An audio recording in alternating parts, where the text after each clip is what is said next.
We exist in a time where taking a moment to breathe is almost seen as a sin. Our society has conditioned us to equate the worth of our lives with our productivity. How many tasks can you tick off in a day? How many projects can you wrap up in a month? How many objectives can you meet in a year? And, perhaps even more crucially, how busy do you appear to others? The rhythm of modern life isn't just quick, it's unsustainable. From the moment we open our eyes in the morning until we collapse into bed at night, we're inundated with stimuli, notifications, demands, and a relentless sense of urgency that leaves no room for pause. Being in a constant rush has become a societal addiction. Busyness is now a badge of honor, while tranquility is often viewed as laziness or insignificance. But what if this entire belief system is flawed? What if the modern promise of satisfaction through relentless productivity and multitasking is actually a well-set trap, a race with no end, where the only outcome is exhaustion? This is the question posed by the philosophy of slow living. At first, it might seem like an endorsement of idleness, but it's actually a bold, conscious choice for a different way of life.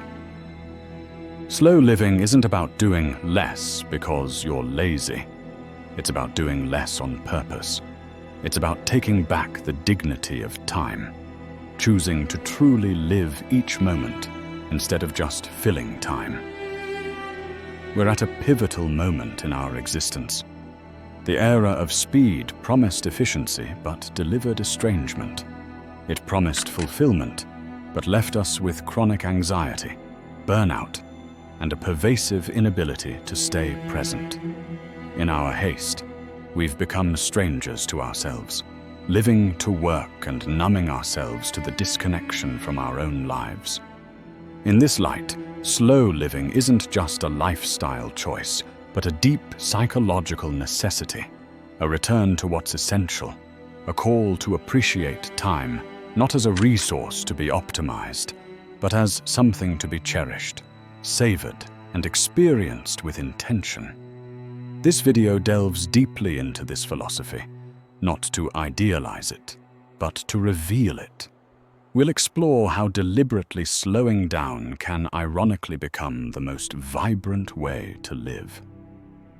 We'll examine the roots of this concept, scrutinize its principles, debunk myths about it, and reflect on the insights of one of slow living's greatest proponents, Henry David Thoreau, whose seminal work, Walden, remains a profound testament to living meaningfully with less.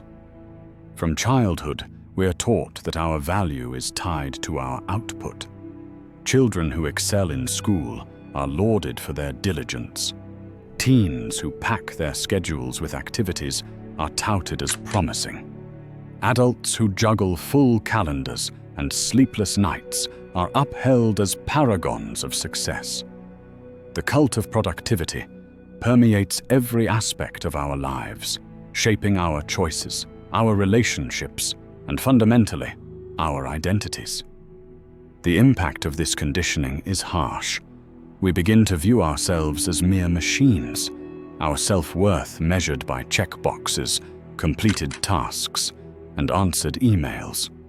Time becomes a commodity, managed, monetized, and meticulously scheduled. In this process, we lose the fundamental right to just be. In a world that worships activity, taking time to rest, to think, or simply to be is often seen as wasteful. This mindset creates an invisible cage where slowing down induces guilt, and any attempt to pause is met with nagging thoughts of needing to be productive. But who decides what's productive? Who says that value only comes from relentless work, that rest is only deserved after complete exhaustion? We've been conditioned to believe that a well-lived life is a full life, crammed with tasks, achievements, and constant activity. Yet, how many of these are truly chosen? How many stem from a deep desire to live fully? And how many are just automatic responses to a system that rewards us for compliance, even at the cost of our well-being? This is the essence of the slow living philosophy. It challenges the equation of productivity with personal value. It invites us to step away from the notion that we must earn every moment of peace, every bit of leisure. It suggests that life shouldn't be a relentless marathon of tasks, but a meaningful journey, and that doing less, when done with mindfulness and presence, can be far more transformative than doing more out of habit. This is a radical idea because it threatens the very foundations of our fast-paced society, the culture of constant acceleration and performance. But it's precisely why it's so vital. Deep down, we all sense, even if we're reluctant to admit it, that something is profoundly wrong with our way of life. We're exhausted, overwhelmed, disconnected, and we've normalized this state. But what if this so-called normalcy is the actual problem? What if slowing down is actually an act of sanity? In the next segment, we'll explore what it truly means to live slowly, not as a rejection of modern life, but as a way to reconnect with what's fundamentally important. If this message resonates with you, please subscribe to the channel. Thank you for your support. Discussing slow living in a culture that glorifies speed is almost revolutionary. It's common for initial reactions to the concept to be dismissive, reserved for those without real responsibilities, seen as an escape from reality or a luxury only a few can afford.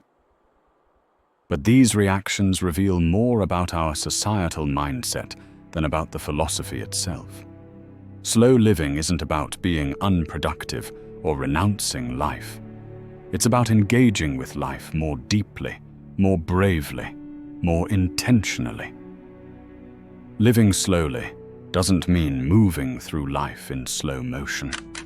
It means engaging in what truly matters with mindfulness.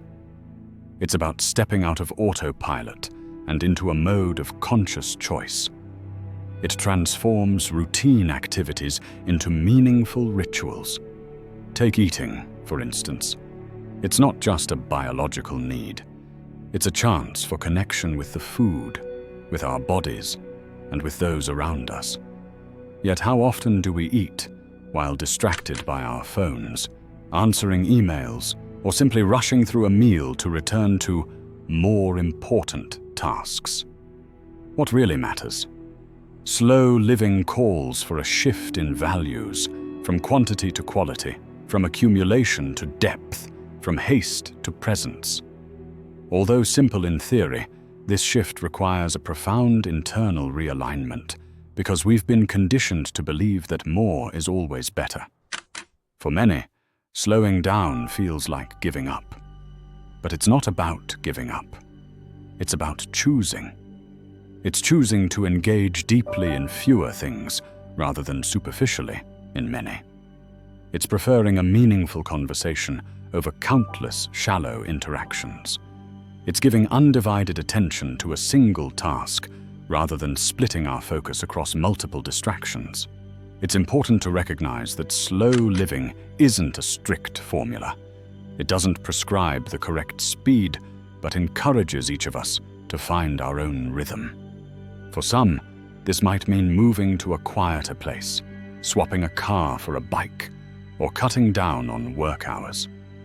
For others, it might simply mean starting the day without immediately checking the phone, eating more slowly, or setting aside time for silence.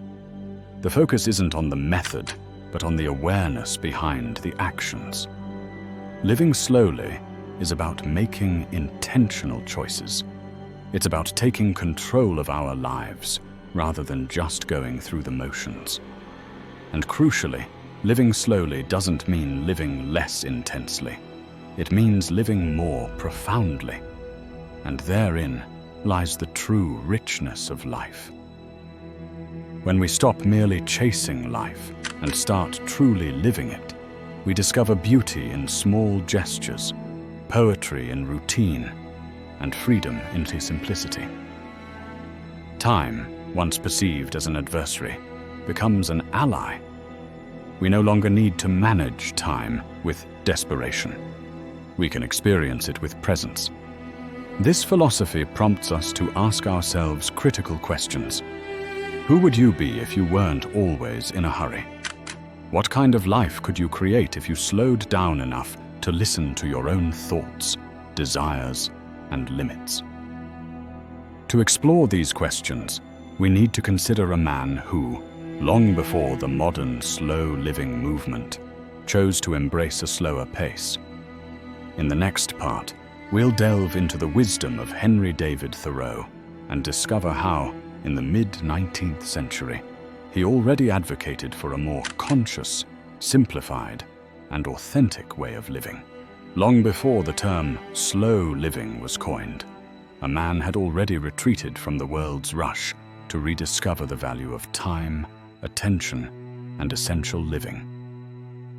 His name was Henry David Thoreau. In 1845, at the age of 28, he left the oppressive routine of Concord, Massachusetts, to build a cabin by the shores of Walden Pond.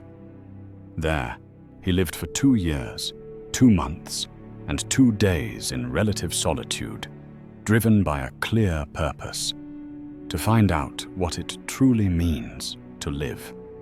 Walden, the book that resulted from his experiences, is more than just a personal diary. It's a manifesto, a quiet protest against the unnecessary speed, compulsive consumption, and chronic distraction that were beginning to permeate American life and have only intensified today. "I went to the woods because I wished to live deliberately," Thoreau wrote, "to front only the essential facts of life and see if I could not learn what it had to teach, and not, when I came to die, discover that I had not lived." Thoreau's experiment at Walden Pond was not about escaping life, but about confronting it more directly, more genuinely. His time in the woods was a profound meditation on what it means to live a meaningful life, stripped of unnecessary distractions and societal pressures. His insights are more relevant today than ever, as we grapple with an even faster-paced, more distracting world. Thoreau's legacy teaches us that slowing down is not just a personal choice, but a societal imperative. It challenges us to question the relentless pursuit of more speed, more stuff, more distractions, and to consider what we might gain by embracing less. Slow living, as Thoreau practiced and preached, is not about renouncing modern life, but about engaging with it more consciously, more authentically. It's about choosing depth over speed, quality over quantity. It's about finding value not in how much we can acquire or achieve, but in how deeply we can connect with our experiences, with others, and with ourselves. In a world obsessed with speed and productivity, Thoreau's call to live deliberately is a radical act, a reminder that we have the power to choose a different path. We don't have to be swept along by the currents of haste and consumption. We can choose to live more slowly, more thoughtfully, more meaningfully. And in doing so, we might just find that we're not only living differently, but living better. Thoreau's time at Walden Pond shows us that slowing down is not about withdrawing from the world, but about engaging with it more fully.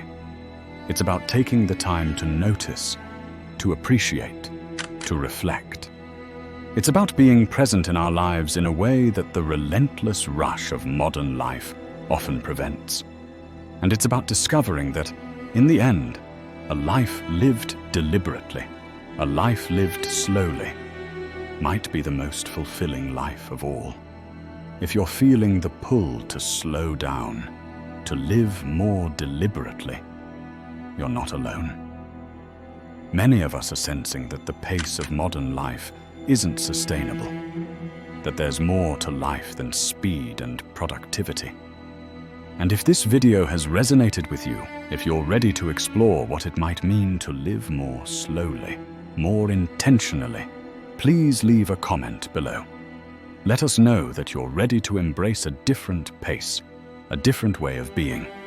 And don't forget to subscribe to the channel, like this video, and share it with others who might be seeking a more meaningful, more deliberate way of living. Thank you for joining us on this journey.